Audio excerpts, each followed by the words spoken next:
Your name? Dana Collier. Okay, Dana, what year are you in school? I'm a junior. And what's your major? Management, concentrating in HR. Okay. Thank you, Dana, and thank you for agreeing to chat with me a little bit. I want to talk to you a little about safety traveling abroad. And you've had some unique experiences of some different safety-related experiences. So can you just talk to me a little bit about both what happened with a group of students traveling in Nice and then just a little snapshot of your experience in Venice over the past weekend? Yes. So the first weekend we were here, all the business students, or majority of the business students, around 26 of us, went to Nice to experience the French Riviera. And this is when we were prime time. We all just had our 21st birthday coming over. And so everyone had a great night out, and then we were like trying to go. We ended up at the beach just by a random series of events. And then everyone decided that it was a great idea to go in the water. And then I was the one that was like, wait a second, like I have my passport on me. That's not the best idea. So then, because we still were at this point, the first weekend here in the American mindset that one person is clearly gonna just scare everyone away from 32 other people's stuff, I was gonna watch everyone's stuff. And you're so intimidating, right? Obviously. I was pretty intimidating. So I was just sitting up on the beach, and this stuff is not like, if we were to redo it again, which we would never do it again, but you would think that all this stuff would be piled up around me. No, it was scattered like 20 feet around me, just because it was like, yeah, like you'll see that one person sitting there in America, no one's going to approach you. Right. So everyone's in the water and having fun, and I'm like, okay, I'm on duty, like I'm going to do it.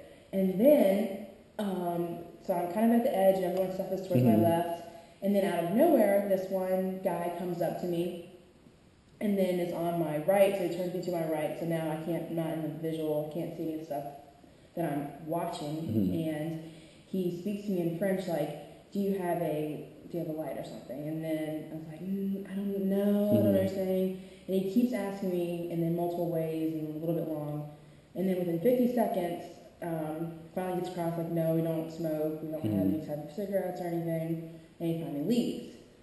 And then I quickly turned around, and then I knew something was wrong. And so then I yelled at everyone to come up, and then sure enough, at this point, 2 of the guys' pants had been stolen, with their wallet, their euro, and one guy's passport. 3 of the girls' purses had been stolen. And then they had quickly gone through everything. So while I was talking to this guy, trying to tell them that no, we didn't have a cigarette, he must have had like 3 of his buddies just tearing through all of the stuff quickly, like kind of behind us. So that was probably one of like the worst nightmares that I could have ever imagined. So now looking back at it, it's just one of those things that you just can't, once you come to Europe, you have to completely switch over your mindset. And I'm kind of thankful actually I didn't see it, because knowing me and my intimidating self, of course, I would have confronted these guys saying, as an experienced resident advisor, obviously. Obviously, telling them this is not a good thing they should be doing. So I would have clearly confronted them. And then I was later figured out that then they are not the nicest people, so I probably would have been hit. Oh, and if I would have been confronted these men like, don't do that, stop taking our stuff. I can tell this is going to be a good discussion. It's going to be a good one. So, yeah. So thinking about that situation, what or were there some risk factors or factors that might have put the group at a greater risk for something like that?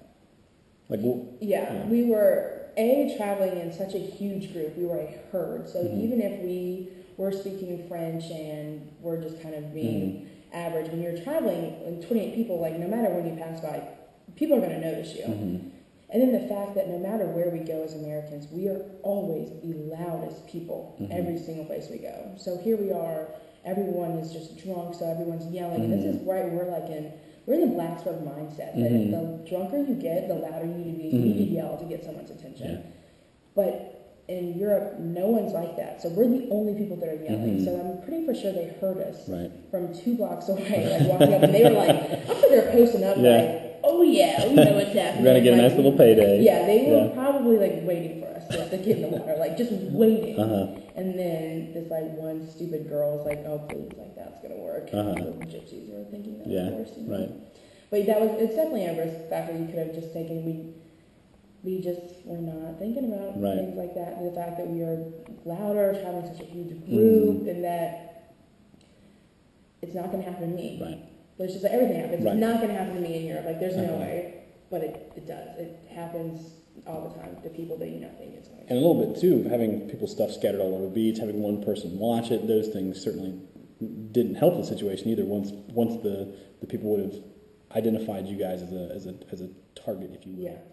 Well, thinking about some of those situations, specifically in Nice as a big group traveling, what have you seen people do differently that's been positive that have helped keep people out of harm's way, if you will? One thing, everyone now actually wears the money belt. Mm-hmm. We all came over with one, and at first it was like, who wants to wear the fanny pack? Like, we're not wearing the fanny pack. Yeah. Let's be real. But now everyone does wear wears the fanny pack, and we rock it really well. You guys look great doing it, too. That's right. You can't even sell those things. It's like strapped on right there. And then we're also like definitely more aware of our surroundings. Mm-hmm. So even we'll notice like when we're standing just at the train station, just talking, Mm-hmm. you just kind of like glance over and see if someone's like walking towards you, kind of thing. And I've noticed that as the semester's gone on. So you kind of pick up on how to be like a better traveler. And then as far as like when it kind of gets to the nighttime, you just can't go crazy in Europe like you want to be. You can never lose control over here, because as soon as you lose control, like if something goes wrong, it's not easy to fix things. When we were there, like no one really has international phones, so you can't cancel your cards. Like we had to use Wi-Fi to use the app to call to cancel the cards, which then we lost the connection. So then you have to call back and be like, hey, like start that whole 30-minute process over again. Or that could have easily not been happened if you just go like any average person should, just have a beer at the bar and just enjoy yourself soberly instead of having 10, several. Right. Yeah.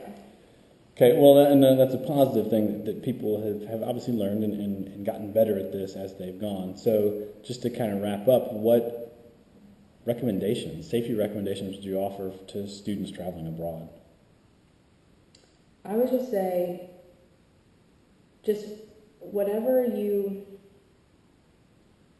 honestly, just be smart. You just can't always, even if you're comfortable, just be aware that an instant can happen to you, and then you have to be able to you have to think like, can I react to this kind of something? Like, am I okay? Like, if I was to lose my wallet right now, like I know a lot of people in our group will actually keep money like in our bag, like so that if I was to lose my money right now, I still have like 50 euros, so that can kind of get you a little bit further. So always try to like plan a step ahead. When you're coming with the trips, like with the trains, you'll have a connection. It'll be 4 minutes, and then you're kind of like, realistically, I might not make that. So then have a backup plan if you miss that, and you can come back home. So it's kind of sad, but you kind of need to plan to fail here. Right. In an odd instance, you need to plan to be able to overcome some. So that way you're not stuck in a foreign city with no other option. Yeah. Right. You just need to do a lot more planning than you would if I was in the States doing something. Right. But I think that's the biggest like safety issue, just comes from people not planning and want to live free and wild and have this in Europe. I'm free in Europe. Like I'm just gonna do whatever I want, but you just can't do that. Right. You just realistically cannot do that. And if you just kind of be smart about it, then everything's going to be fine. You're not going to actually run into any problems, and that could lead to you then being free. Right. Be smart. Stay one step ahead. Life lessons from Dana Collier for future CISA attendees. Life lessons, yes. I appreciate it, Dana. Thank you so much for sharing some of those recommendations with me.